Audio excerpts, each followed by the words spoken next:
Hey y'all, today I'm going to show you how I made my graduation cap. So I'm starting out with the materials. I got these butterflies at Dollar Tree and I spent probably $4 on everything, but I got blue, I got purple, and then I got these 3D stickers. I fell in love with these purple ones like 3 years ago when I seen them in Dollar Tree, and I knew that's what I wanted on my cap. So there we go. Those are all the different ones I used. And then I also found these super cute little stickers. They're like 3D stickers, and I thought that would add some fun variety. And I mean, look at them. How cute is that, right?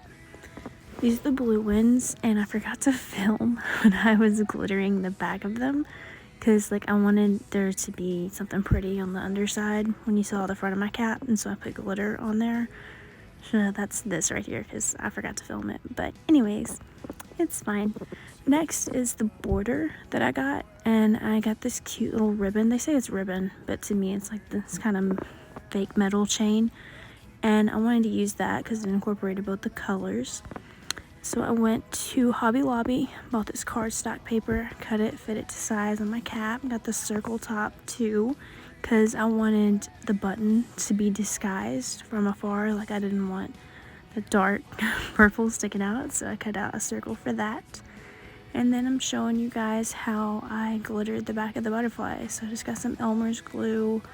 I probably should have diluted it a little bit with some water, but it's fine.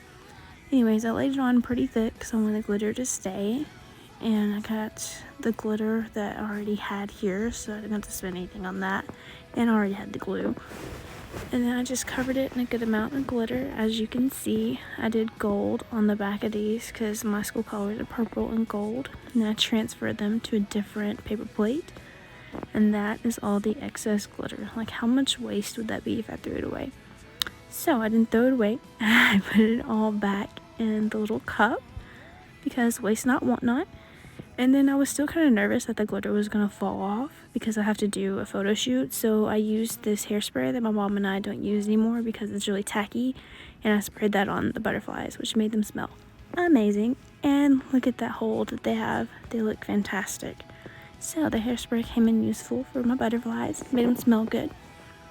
And these are all the purple ones. I had to let them sit out and dry for a little while. And so I started on the border on my cap while I let the butterflies dry. As you can see, I had to cut a little bit off and make it fit, but I just hot glued that down and put the border around there. I chose to put the turquoise on the outside. And I printed off my words that I wanted. I already had the paper. I used picture paper because I wanted it to have like a reflective shield, and I already had the ink, so I didn't have to spend anything on that. And then I started placing the butterflies on there to kind of get a feel for where they would be, and just to look at everything. Like, you can still tell the stickers, the butterfly 3D stickers still have their paper on them. So I was just playing around, and I decided that I just didn't like how plain it looked. I wanted a border around my words, and so I found this silver ribbon. It's like a metallic silver that I had used for homecoming a long time ago, and did a border. And I had to be extra, put some silver glitter on there and create this kind of halo floating frame effect. And this was the final product. After I had glued everything on and put everything down, you can just see it's all there, the words, the butterflies, the frames, and it is gorgeous. I've never seen a graduation cap like what I wanted. I wanted just the straight up butterflies, so yeah.